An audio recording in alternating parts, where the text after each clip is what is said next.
حضرت عمر رضی الله تعالی عنه میگه وقتی یک سختی و شدت تو زندگی میاد من چند تا شکر به درگاه خدا میکنم. مصیبت آمده من چند تا شکر میکنم. یک، این سختی، این تلخی به دنیای من وارد شد، به دین من وارد نشد. الله شکر. به دنیا خورد، به دنیا خورد.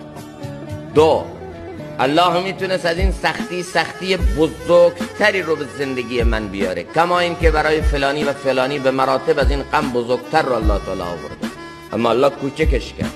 خدایا شکر. سه، این که من در این تلخی و سختی فهمیدم این از جانب الله و بر این دارم صبر میکنم و با صبر دارم خدا رو به دست میارم. این شعور در من ایجاد شده که از این سختی فرصت بسازم و به خدا نزدیکتر بشم. این هم شکر لازم داره. الله شکر. ما این زاویه دید ماست که به سختی ها چطور نگاه میکنیم.